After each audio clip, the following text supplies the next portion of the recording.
꼰대입니다. 본론부터 말씀드리겠습니다. 재미없는 뉴스룸 그리고 진행 하나는 참 잘하는 손석희 앵커가 하차한다고 하네요.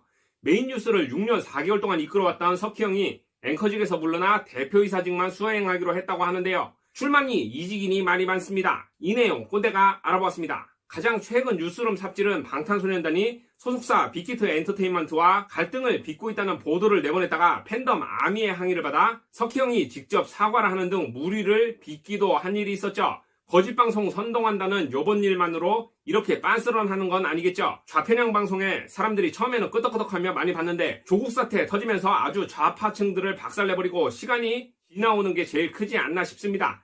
자연스러운 시청률 하락이 제일 크겠죠. 우리 석희 형은 1984년 MBC 아나운서로 언론계에 들어와서 라디오 프로그램 손석희 시선집중에서 유려한 진행 솜씨를 보여주며 대중의 사랑을 받았습니다. 말 그대로 대중의 사랑이었죠. 뉴스가 뭔지 모르던 꼰대 어린 시절에도 손석희의 이미지는 참 좋았으니까요. 목소리도 또박또박하고 뭔가 스마트해 보였고 담배를 하루에 한 개만 핀다나 어쩐다나 하는 것도 참 고집스러운 언론인이구나 하는 이미지였습니다. 꼰대한테는. 아무튼 이후에 2013년 5월 13일에 종합편성 채널로 발돋움한 JTBC에 입사하였고 뉴스룸의 메인 앵커 겸 JTBC 보도 시사 교양 부문의 사장까지 하면서 JTBC의 전성기를 이끌었죠. 특히 박근혜 최순실 게이트 국면에서 태블릿 PC 보도를 아주 그럴싸하게 털어주면서 JTBC가 진보 성향의 대표 채널로 자리 잡는데 가장 큰 공헌을 했다는 평이 많습니다. 어떻게 보면 석희 형이 진보라고 주장하는 상대 세력의 유도에 걸려든 건가 싶기도 하고 박근혜 탄핵 쓰나미에 밀린 대한민국 친박 패거리의 못된 역습이라고 볼 수도 있지만 꼰대는 정치를 잘 알지도 못하기에 고만하는 걸로. 아무튼 이후 지난해 11월 20일부로 JTBC 이사사장으로 승진했고요.